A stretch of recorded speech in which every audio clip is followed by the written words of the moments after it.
नमस्ते सेवारो तपाईहरुलाई म सानो मेरो भिडियोमा स्वागत गर्न चाहन्छु।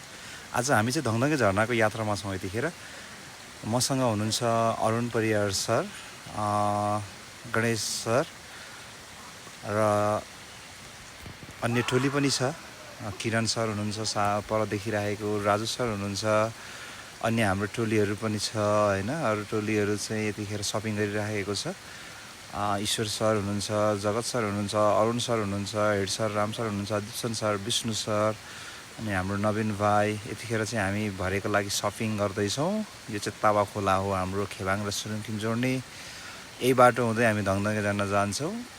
तावा खोला एकदमै मजाले स्वच्छ निश्चल पानी बगिरहेको छ, सफा पानी बगिरहेको छ। यात्रामा थकाइ लागेर हामीले फावाटार भन्ने ठाउँमा चाहिँ केही खानेकुरा किनेर खायौँ। त्यस पछाडि विष्णु सर चाहिँ रामभेडे के अलैँचीको बोट हेरेर आउनुभयो। सबै साथीहरू किनमेलमा मस्त हुनुहुन्छ।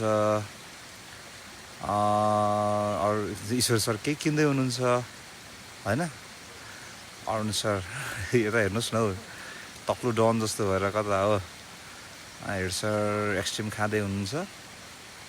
यात्रा रमाइलो भइरहेको छ। म चाहिँ सानो भिडियो क्लिप गर्दैछु अनि यहाँबाट हामी अघि बढ्छौँ। ठ्याक्कै पुग्नबित्तिकै झरना यस्तो देखिँदो रहेछ, धङधङे झरना।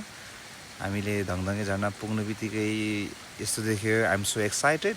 अनि मैले भिडियो पनि गरिहालेँ। म चाहिँ फर्स्ट टाइम पुगेको हो, त्यस कारणले गर्दाखेरि एकदमै रमाइलो लाग्यो, एक्साइटेड। अलिकति जुम गरेर तलैबाट खिचेँ यो भिडियो चाहिँ मैले झरनाको।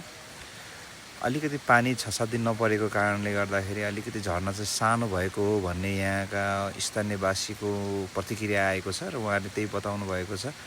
तर मलाई चाहिँ पहिला नआएको कारणले कत्रो थियो थाहा थिएन, तर एकदमै राम्रो लागिरहेछ। यो माथिबाट फेरि मैले खिचेँ, हल्का नजिक ल्याएर झरनालाई। एकदमै राम्रो झरना। आइ एम सो एक्साइटेड हैन। एकदमै सबैजना साथीहरू पनि एक्साइटेड हुनुहुन्छ। सबैजनाले मलाई थ्याङ्क यू भन्दै हुनुहुन्छ, किन भन्दा मेरै योजना हो नि त म यहाँसम्म ल्याउनका लागि। अलिकति परबाट पनि यो भिडियो बनाएँ मैले। विशुद्ध यो झरनालाई नै विभिन्न एङ्गलबाट खिचेर बनाएको भिडियो हो र हाम्रो साथीहरूसँग पनि यसो भिडियो एउटा सानो क्लिक गरियो। अरू साथीहरू चाहिँ तल जानुभएकोले छुट्नुभयो। यो चाहिँ मास्तिर अलिकति अझै तेस्रो तलामा दिप्सन सरको एउटा भिडियो। अनि हेड सरलाई मैले टिकटक पनि बनाइदिएँ एउटा दामी हैन। अनि त्यस पछाडि झरना